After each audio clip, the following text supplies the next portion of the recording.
Everyone, I hope आप सभी मस्त होंगे, स्वस्थ होंगे, खुश होंगे। माना एंड मॉम चैनल में आपका स्वागत है और न्यू वीडियो में आपका वेलकम है। तो आपका थैंक यू सो मच, सभी का दिल से स्वागत है मेरी वीडियो में। और लाइक और सब्सक्राइब करने के लिए धन्यवाद। और ऐसे ही अपना प्यार देते रहिए और ढेर सारी वीडियोज़ आगे देखते रहिए, ऐसे ही मैं बनाती रहूँगी। तो भाई हमारा ये मॉर्निंग का रूटीन है, जैसा हम बताते हैं आपको।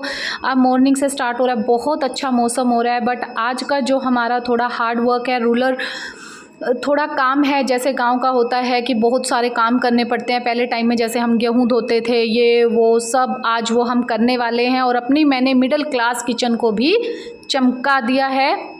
और देखना अभी आप, लेट्स सी। तो ये गेहूं धो चुकी है। ये बच्चे आए थे स्कूल से, तो इनके जो जूतों की हालत थी वो आप देख नहीं सकते थे। तो भानु दीदी को गुस्सा आ रहा था, वो वीडियो बना रही थी कि अभी मैं मैम को सेंड करूंगी कि तुम कैसे खेलते हो। तो भानु दीदी का पूरा चल रहा था उधर, उन्होंने गेहूँ धो दी थी। मैंने सोचा चलो मैं भी आज किचन की अपने की सफाई कर देती हूँ। तो मिडिल क्लास किचन में क्या होता है कि बहुत ज़्यादा जल्दी जल्दी गंदा हो जाता है। उसको साफ़ करना, उसको व्यवस्थित रखना, उसको अच्छे से प्रॉपरली मैनेज करना, वो भी एक हाउसवाइफ का ही काम है। क्योंकि कोई बाहर से आता है और देखता है कि कितना गंदा है। और सबसे बड़ी बात क्या है कि बच्चे सबसे ज़्यादा गंदा करते हैं ड्रॉर्स को। जब वो नाइफ़ लेते हैं या स्पून लेते हैं या फोक लेते हैं, तो वो क्या करते हैं, खाने के बाद माना तो उसमें ऐसे ही डाल देती है। तो मैं उसको नोटिस करती रहती हूँ कि कहीं ये फेक ना आई हो। तो क्या होता है कि उससे थोड़ा मीठा वगैरह लगा होता है या नमकीन लगा होता है, तो उसमें कीड़ियाँ आ जाती हैं, भूरे वाली कीड़ियाँ आ जाती हैं और इनको ही काटती हैं फिर। तो ड्रॉर इतने गंदे हो रहे थे ना कि मैं खुद से बस, मुझे नहीं समझ में आ रहा था। मैं बड़ी मुश्किल से कर रही थी। और आप सभी को भी पता है कि अब कितनी गर्मी होगी, और गर्मी में तो वही होता ही होता नहीं है काम इतना। इसको प्रॉपरली मैंने 1 बाय 1 मैंने ड्रॉर्स को साफ़ किया था, इन बॉक्सेस को साफ़ किया था। सारे में इतना गंदा था क्योंकि मैं सेल्फ पे खाना बनाती हूँ, तो फिर जो आटा होता है वो नीचे के ड्रॉर्स में, इनमें सब में गिरता है और उसमें थोड़ा बहुत पानी भी गिरता है। उसकी वजह से क्या होता है कि फिर मेरा ये गंदा होने स्टार्ट हो जाता है।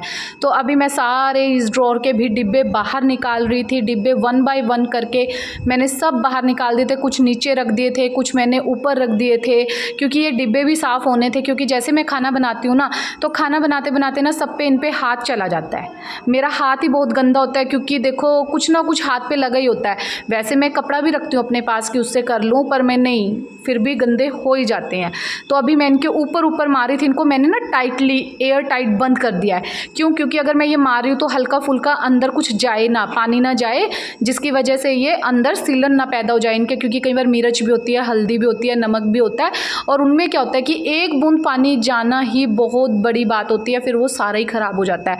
साथ के साथ जैसे मैं ये करके रख रही थी, साथ के साथ मैं इनको कपड़े से भी साफ़ करके रख रही थी। और आप इनकी ऊपर वाली लेयर को देख सकते हो कितनी नीट एंड क्लीन साफ़ हो चुकी है। तो ऐसे मन भी बहुत लगता है भाई, जब अपने घर की खुद से सफाई करें ना, और साफ़ हो भी जाते हैं ड्रॉर। पर ना ये सब ना बस बेफालतू के काम है। क्योंकि इनको अब पहले था कि अच्छा था, बस किचन में सिंपल सा होता था, अब ना आराम से लगाया करा, टेंशन फ्री। अब तो ज़्यादातर क्या हो गया कि इनको साफ़ करो, ये वो, तो इतना ही काम बढ़ गया है। जैसा हमें चक्की नहीं चलाते, हम गेहूँ नहीं वो करते, पीसते, तो ऐसे ही वैसे काम भी बहुत हो गया। देखो आप देख सकते हो, अभी मैंने इसको बिल्कुल आपको नज़दीक से दिखा रही हूँ मैं, कितना काला हो रहा है और कितना गंदा हो रहा है। तो इसको सफाई कौन करेगा? बच्चे करेंगे, हम ही करेंगे भाई।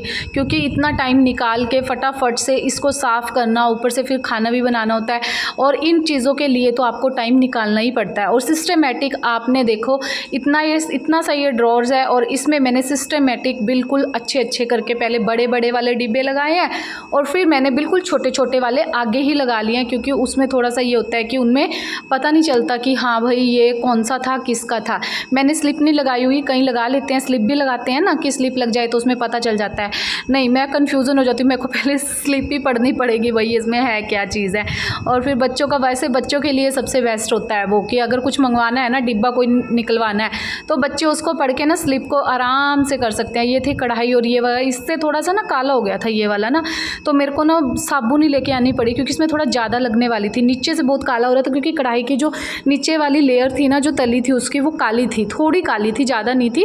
वैसे तो मैं सोचती हूँ कि कई बार अखबार रख के इसको रख देती हूँ, पर अभी मैंने इसको इसलिए रख दिया था कि ज़्यादा गंदी नहीं थी नीचे से और ऊपर से भी ये साफ़ ही थी। इसको हम वैसे ज़्यादा यूज़ नहीं करते। दूसरे वाली मेरी आपने हर रोज़ वाली वीडियो में देखते ही होंगे, वो भाई वो भी कहते होंगे आप कि आप दीदी हर रोज़ एक ही कढ़ाई यूज़ करते हो।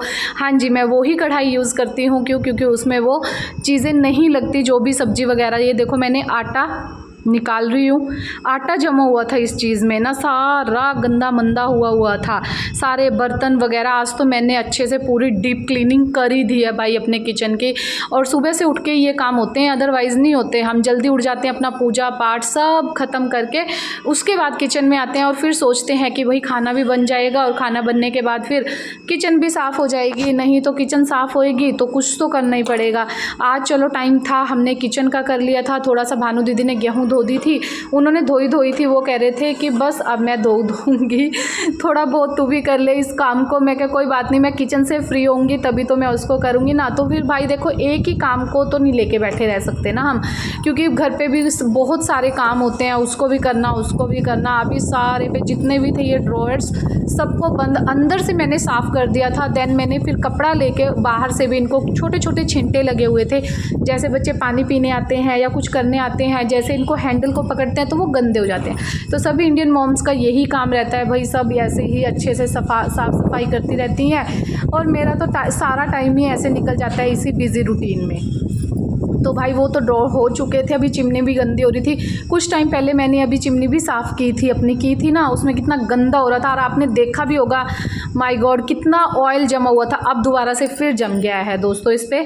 अभी तो मैं सिंपल ऊपर वाले पे ही कपड़ा मार रही थी क्योंकि इतना टाइम नहीं रहा था, क्योंकि आज किचन में ही बहुत ज़्यादा टाइम लग गया था। तो उसकी वजह से मैं सोच रही थी कि चलो बस थोड़ा सा ही कर लेती हूँ। उसके बाद मेरे को दोपहर का खाना भी बनाना था। अभी सिंपल सुबह सुबह, अगर ये काम सुबह सुबह हो गया ना तो हो गया, क्योंकि बच्चे स्कूल से आ जाते हैं और उसके बाद का क्या होता है कि हमें वो पागल बनाते हैं कि ये नहीं ये खाना है, वो नहीं वो खाना है। तो उस चीज़ में ही हमारा सारा टाइम निकल जाता है भाई। पूरी कड़ाके की धूप निकली हुई थी बाहर और आप देख सकते हो मैंने फटाफट से अपना ये चादर वगैरह ये सब बिछाया और 2 मंजे बिछाए। अब उस गेहूँ को थोड़ा पार्टीशन करी थी, आधी उस पर आधी उस पर, क्योंकि धूप अच्छी निकली हुई थी, कड़े वाली थी पूरी। मेरा तो मुँह भी गाइस मुँह पूरा लाल हो चुका था और गर्मी भी बहुत लग रही थी मुझे। मेरे को ये गुस्सा आ रहा था कि हाँ ये धूप में ऐसा काम करना पड़ रहा है। तो आप देख सकते हो मैंने सारी गेहूँ फैला दी थी, अच्छे से हो गया था। ये काम बहुत ज़रूरी था क्योंकि गेहूँ अपने घर की हो तो अलग ही नज़ारा है। हम मम्मी से लेके आ गए थे क्योंकि मम्मी देती है हमें गेहूँ ना, क्योंकि उनके तो भाई खेत खूत है बहुत सारा है, सब अच्छा है। तो मम्मी कह रही थी कि तुम्हें लेने की ज़रूरत नहीं है कि सब यहीं से दूंगी मैं, तो इसलिए हम ला के इसको धो दी थी हमने। धोने के बाद ये साफ़ सूफ कर ली थी और शाम का टाइम होने वाला था। तो भाई शाम का टाइम है, अभी जोत बत्ती का टाइम हो गया है, तो मैं क्या कर लेती हूँ। अभी बर्तन भी थे, उसके पहले मेरे को लगाने थे और इधर आप देख सकते हो कितने सारे बर्तन पड़े हैं जो साफ़ भी करने हैं। पहले मैंने इनको फटाफट से अलग से लगा दिया था क्योंकि वो सिंक खाली होती तो ही मैं दोबारा से बर्तन साफ़ कर पाती। और अब ये रात के बर्तन थे हमारे पास, ये करके ही सोते हैं हम लोग। कभी भी रात को बर्तन नहीं बाहर छोड़ते, अगर छोड़ते हैं तो बोलते हैं कि वो ठीक नहीं रहते अपने घर के लिए। तो हाउसवाइफ की तरह मैं इन चीज़ों का बहुत ध्यान रखती हूँ कि लक्ष्मी कभी भी नहीं आती अगर हम रात को बर्तन रात को छोड़ के सोते हैं। तो मेरी तो ये एक आदत है, इन्हीं आदतों के कारण मुझे अच्छा लगता है कि हाँ हम अपने घर को मैनेज कर लेते हैं, व्यवस्थित करते हैं अच्छे से। पूरा बिखरा हुआ घर कैसे मैनेज हो जाता है वो सब हमारे टाइम मैनेजमेंट होता है। अगर आप टाइम से उठोगे, टाइम से काम करोगे तो टाइम से ही काम हो जाएगा। अगर हम कल पे छोड़ देते हैं तो मेरा भाई कभी नहीं होता। मैं सोचती हूँ कल कर लूँगी तो कुछ ना कुछ नेक्स्ट हमारे पास एक और काम स्टार्ट हो ही जाता है। तो आज का जो मेरा रूटीन था वो बहुत ज़्यादा बिजी था, आपने देखा ही है। ये तो शुक्र है कि चलो भानु दीदी भी साथ होते हैं, वो भी करा देते हैं और मैं भी कर लेती हूँ, तो मिल बांट के दोनों का हो जाता है। पर लेकिन कई बार क्या होता है कि थोड़ा मैं ज़्यादा कर लेती हूँ, खाना भी बनाना होता है, फिर बर्तन भी थोड़ा बाहर भी लगना होता है। भानु दीदी खाना नहीं कभी बनाते देखे ना, अभी तक एक वीडियो में भी नहीं आए ना वो खाना बनाने के लिए। तो हाँ भाई वो नहीं बनाते खाना, मैं ही खाना बनाती हूँ। बट लेकिन वो सर्व कर देते हैं सबको, थोड़ी हेल्प कर देते हैं, चलो वो चीज़ मैं मानती हूँ। पर चलो कोई बात नहीं, जेठानी है कब तक, तो जेठानी के कारण वो थोड़ा सा अपना रोब रखती हैं भाई, उनको ये है कि हाँ भाई अभी थोड़ा मैं काम करती हूँ। वो बट कपड़े कुपड़े सारा ऊपर की डस्टिंग फस्टिंग सब करते हैं। वो देख सकते हो आप, शाम के 7:30 बज चुके हैं। बाहर का देखो, बाहर का मौसम देखो। अभी हल्का हल्का सा मैंने ये गेहूँ इकट्ठी कर दी थी क्योंकि मौसम का कुछ नहीं पता, दिन छिपने वाला था, शाम का टाइम था, तो अभी तक लाइट नहीं जली थी। मैं बाहर लाइट जलाने गई थी पॉल पे, यहाँ से यहाँ पे लगी हुई है लाइट, तो मेरे को डर भी लग रहा था। वैसे मैं कभी नहीं जलाती इसको, मैंने जला दी थी लाइट और फिर मेरे को गर्मी इतनी लग रही थी, पसीना आ रहा था जैसे ही बाहर आए थे, बहुत ज़्यादा पसीना था। ये हमारे लड्डू गोपाल जी बैठे हुए हैं, ये भी हवा में बैठे रहते हैं, अंदर बिठा के रखते हैं इनको, पूजा वाले में थोड़ी गर्मी होती है। तो ये शश्विक आप देख सकते हो लहंगा, भाई इसको लहंगे का इतना शौक़ है, इतना शौक़ है। अभी मेरे को बोल रही है मम्मा मेरे सूट लेके आओ। मैं क्या कोई बात नहीं, अभी हम नानी घर जाएंगे तो फिर सूट लेके आऊँगी, पक्का लेके आऊँगी। तो डांस कर रही थी, आप इसका देख सकते हो कैसी लग रही है, कमेंट सेक्शन बॉक्स में ज़रूर बताना। और आराधना इसके सब ये सब करती रहती है कि ऐसे नहीं तू ऐसे ले, ऐसे नहीं ऐसे ले। तो लाइक एंड सब्सक्राइब करना मत भूलिए, अपना ढेर सारा प्यार ऐसे ही देते रहिए और नए नए वीडियोस देखते रहिए। आपका बहुत बहुत धन्यवाद लाइक और सब्सक्राइब करने के लिए।